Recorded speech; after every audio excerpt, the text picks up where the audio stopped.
¿De acuerdo? Me dice que si f es continua sobre un intervalo cerrado. Resulta que en el interior de este intervalo elijo una constante c.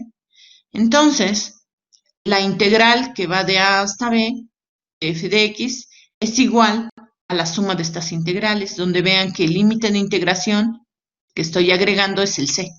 ¿Ok? Entonces, esto gráficamente se vería como que yo tengo aquí, ¿de acuerdo? A mi punto A, mi punto B, tengo a mi curva, ¿bien? Y en el interior, entre A y B, elijo un punto. Por ejemplo, C. Lo pusiera yo acá, ¿de acuerdo? Entonces resulta que si yo sumo el área de esta sección, el área 1 más el área 2, pues tendría que ser el área total, ¿no? Y eso es justamente lo que me están diciendo. Primero calcula la integral de A hasta C. De A hasta C. A eso es a lo que le estoy llamando el área 1. Y luego calcula la integral de C hasta B. De C hasta B. A eso le estoy llamando el área 2. Pues resulta que el área total, ¿no? El área que va de aquí hasta acá, es esta. Tiene que ser la suma del área 1 más la suma del área 2. Eso es lo que me está diciendo ese teorema 4, ¿de acuerdo? Y es cosa lógica, porque lo estoy viendo del gráfico, ¿de acuerdo? De A hasta C me da una cierta área, de C hasta B me da otra cierta área, y entonces la suma de esas dos pues me deben de dar el área total. Eso es lo que me está diciendo este teorema número 4. Ahora vamos a ver el teorema número 5, ¿de acuerdo? El teorema 5 me dice que si tengo dos funciones que son continuas sobre el intervalo cerrado, observen la importancia de que sea un intervalo cerrado, ¿de acuerdo? Ya más adelante vamos a estudiar el caso de funciones o integrales impropias, y entonces cuando estudiemos integrales impropias, uno de estos dos va a ser infinito. Entonces ese caso hay que trabajarlo aparte. Por eso aquí hace mucho énfasis los teoremas en que sea un intervalo cerrado. Y entonces resulta que si tengo que la función f es menor o igual que la función g para todo elemento x en este intervalo, entonces resulta que la integral, ¿de acuerdo? También el valor de la integral va a ser mayor o igual que el valor de esta integral. Y nuevamente, si lo hacemos gráficamente, si lo representamos aquí gráficamente, nos vamos a dar cuenta que pues tiene sentido, ¿no? Si yo tengo una función g, fíjense, la función g la voy a representar en color azul. Una función g. Está por encima siempre. Fíjense, siempre está por arriba de la función f. Entonces voy a representar ahora mi función f.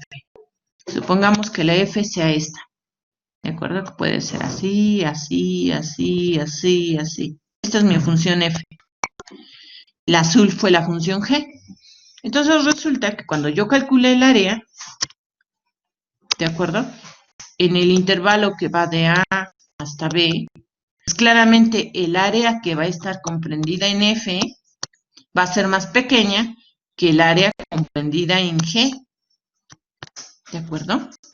Pues claramente el área debajo de G es más grande que el área debajo de F. Y eso es lo que me está diciendo esta desigualdad. ¿De acuerdo? El área comprendida en G es más grande que el área comprendida en F. Y pues claro que sí, porque la G siempre está por encima de la F. Eso es lo que me marca esta condición. ¿De acuerdo? Nuevamente sobre un intervalo cerrado. ¿Ok? Bueno, acá se me movió un poco la diapositiva, pero lo que dice ahí el teorema número 6 es el teorema del valor medio para integrales. ¿De acuerdo? Entonces, este teorema del valor medio para integrales es muy interesante y me dice lo siguiente. Me dice que si resulta que la función es continua nuevamente sobre el intervalo, ¿de acuerdo? Si es continua sobre el intervalo a, b, entonces va a existir una función c en el intervalo AB tal que f en c por b menos a sea igual a la integral. ¿Ok? Entonces, este teorema es interesante porque lo que me está diciendo es lo siguiente. Fíjense, gráficamente me está diciendo esto. Me está diciendo que yo puedo tener una función f, así. Voy a escribirla en azul, acuerdo? Entonces voy a tener aquí mi función f. Aquí está la función f. ¿Ok? Esa función debe de ser continua. Es muy importante esta condición de continuidad. Debe de ser continua sobre el intervalo cerrado AB. Entonces voy a tener el intervalo cerrado AB. Y entonces me dice que va a haber un punto C. Un punto C. Supongamos, aquí yo más o menos voy a estimar mi punto C. Voy a suponer que el punto C más o menos está por acá. ¿De acuerdo? Depende de cada función y del comportamiento de cada curva. Bien, pero yo más o menos lo estimo que está por ahí. ¿Cómo sé que va a estar por ahí? Porque me está diciendo que el área que se encuentra debajo de la curva, debajo de la F, es aproximadamente igual al área de un rectángulo. ¿Sí? Quiere decir que de alguna manera puedo compensar lo que le falta, ¿de acuerdo? Con lo que le sobra. ¿Sale? Esta sección es lo que me falta y esta sección es lo que le está sobrando. ¿De acuerdo? Estoy estimando por defecto y por exceso de alguna manera. Pero esos errores de estimación por defecto y por exceso, de alguna manera se compensan, de tal forma que yo puedo estimar el área debajo de F, ¿de acuerdo? Como si fuera un rectángulo. Por eso dibujé esta sección como un rectángulo. ¿De acuerdo? Un rectángulo que tiene altura F en C y tiene base B menos A. Entonces eso es lo que me dice el teorema del valor medio para integrales. ¿Ven? Que puedo estimar el área de cualquier curva que sea continua como si fuera un rectángulo. Y es decir, que te puedo encontrar ese valor de C, de tal manera que me dé la altura de ese rectángulo. No importa cómo sea mi curva, puede tener muchas oscilaciones, ¿de acuerdo? No importa cómo sea la curva, yo siempre puedo aproximar el área debajo de esa curva como si fuera un rectángulo. Eso es lo que me dice el teorema del valor medio para integrales, ¿ok? Que no importa cómo sea la curva, de alguna manera va a existir un punto C en medio de ese intervalo, de tal manera que me va a dar la altura de un rectángulo que tiene la misma área que el área que estoy estimando debajo de esta curva.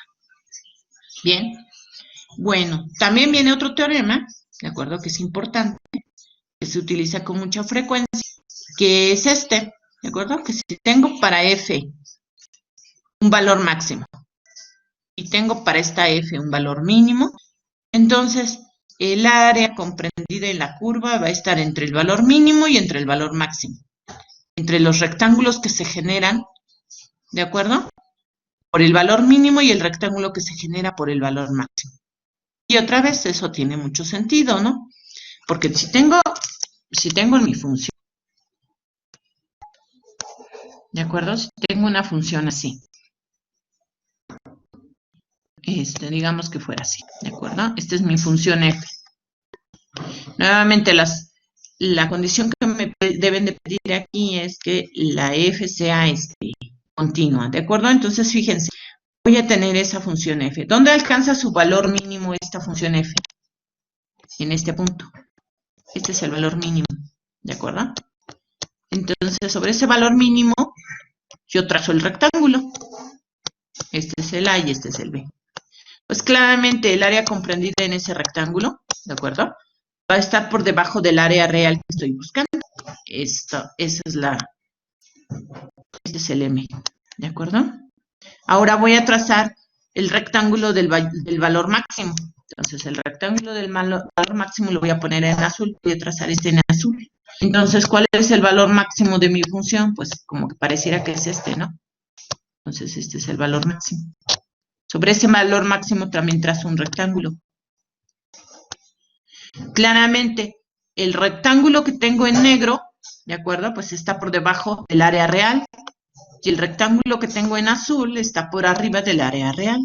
Eso es lo que me está diciendo este teorema.